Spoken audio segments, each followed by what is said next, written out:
Salut les Anacalypsiens, bienvenue dans cette nouvelle vidéo d'Anacalypsie. Donc aujourd'hui on continue avec le chapitre 16 du tome 2 de Demon Slayer. Le chapitre 16 qui se nomme Jeu de balle et qui s'avère être le tout dernier chapitre du tome 2 de Demon Slayer. Donc je vous laisse avec le générique et on en parle juste après.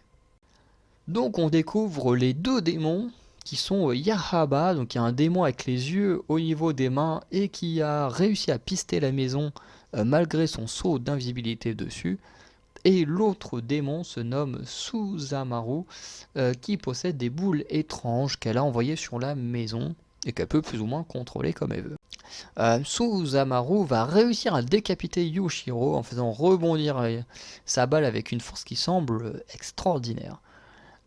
Ces balles bougent à sa guise, même quand elles sont embrochées par Tenjiro, elles continuent à réussir à faire bouger les balles. Yushiro, lui, va réussir à se régénérer, puisqu'apparemment le point faible n'a pas été touché, et on apprend que la dissimulation, c'est son pouvoir à lui, et que comme il y a trop de monde dans le même lieu, et ben, ça a rendu la dissimulation beaucoup moins efficace. Ensuite, on a Suzamaru qui va baisser son kimono plutôt, et qui va faire apparaître 4 bras. Purée, j'ai du mal avec cette phrase. Suzamaru va baisser plutôt son kimono, faisant apparaître 4 bras. Voilà, je l'ai bien prononcé.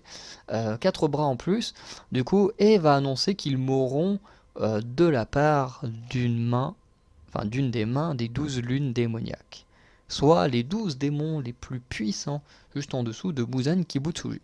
Après, on peut se demander si Yahaba en est un également. Je pense que oui, mais en ce qui le concerne, on n'a pas eu d'informations. Du coup, avec son pouvoir, Yushiro, il voit la trajectoire des balles et il va prêter son pouvoir à Tenjiro avec un papier, avec un sceau spécial dessus. Et Tenjiro, effectivement, en voyant les futures directions des balles, peut plus facilement combattre, notamment pour trancher les balles, les éviter et tout ça.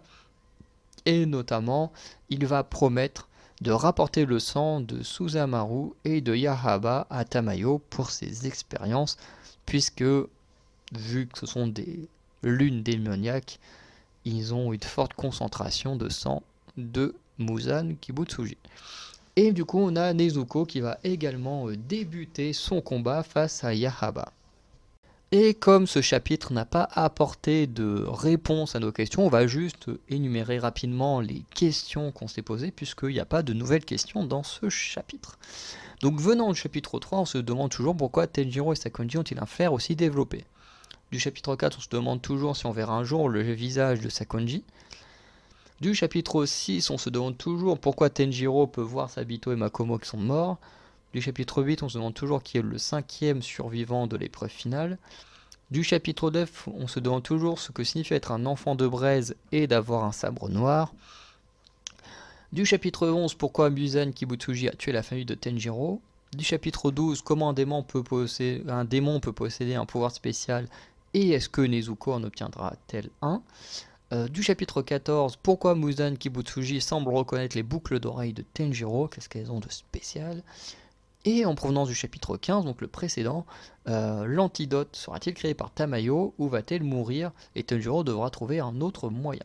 Donc il tourne surtout autour de ce combat, même si en vrai la question peut se poser sur du plus long terme. Pour le bilan, j'ai trouvé que c'était très bon, sur le chapitre, sur le tome en général, puisqu'on avance toujours plus sur l'histoire. Voilà, on apprend déjà qui est le tout premier démon. Voilà, on a l'apparition d'au moins une des 12 lunes démoniaques, même si je pense qu'il y en a deux, ce qui est quand même énorme, puisque ce sont les démons les plus puissants en dehors du boss. Donc voilà, on sent qu'on avance bien dans l'histoire, et j'ai hâte de lire le tome 3. Pour la conclusion, n'hésitez pas à regarder les autres vidéos de la chaîne Anacalypsie Webtoon, enfin Manga et Webtoon. N'hésitez pas à regarder les autres chaînes Anacalypsie si des choses vous intéressent. Et sinon, on se dit à très bientôt pour de nouvelles vidéos. Ciao les Anacalypsiens.